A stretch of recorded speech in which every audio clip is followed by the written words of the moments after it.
I'm Bruno Bertini, the CMO of 8x8. If you haven't heard about 8x8, we're one of the world leading business communications or customer experience software provider based out of California, but available globally. But I think technological capability does not necessarily equals or means adoption and success. And yes, I'm talking about AI, but I'm talking about a lot of technology. Sometimes technological innovation rolls out and customers get value.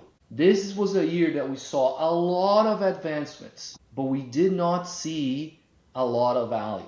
There are great examples in cases of value, but is more dissociated of the technology itself than the reverse. So I think that's an interesting one. We saw lots of examples where the plan, the deployment, the prescription, the measurements, and the whole kind of outer realms of that was what really made the difference. And we saw cases where, the love for the tech and the innovation basically was bigger and things got lost in translation in the middle. I think we all got lost in maybe the world got lost in translation a little bit, but that's an interesting one. And for our customers, they're betting their careers when they make these decisions, right? So value, time to value, and the right KPIs means everything to them. So I think that was a very important lesson. I've seen it through different optics, different sizes, but I think all of us and lots of customers and prospects out there are wondering the same thing. People don't realize that there's the direct job to be done that we're talking about, but then there's the underlying requirements that could be, do we even have the data to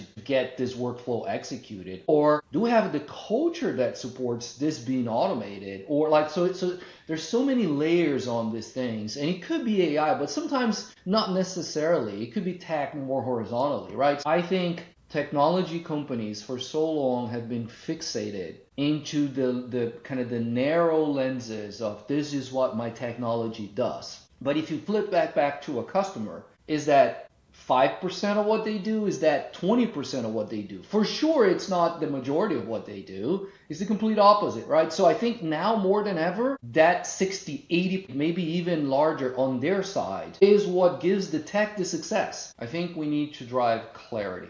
Clarity on the sense of we need to make our space a little bit more prescriptive. And we need to say, instead of just dumping entry points of products into this space, we need to start sewing things together in a different way. So I think that's a very important direction that for me, it's a core focus. And when I say for me, it's for me and 8x8, of course. How do we simplify this thread and stitch it together in a way that provides clarity and provides time to value, not only from a marketing perspective, but from a full kind of chain of value perspective? I think that's number one. Number two, Power of You for us was one of the most insane opportunities to not only touch customers, but touch the market through customers for me and for the company this year, which I was always a big fan of spending time with partners and customers. But that just reminded me and pulled me back into all of that. So I do want to spend more time expanding the concept and expanding our times, our learnings, our lessons with customers and partners next year. I think being connected is important, but making that your 80% and not your 20% to me is a very important personal goal.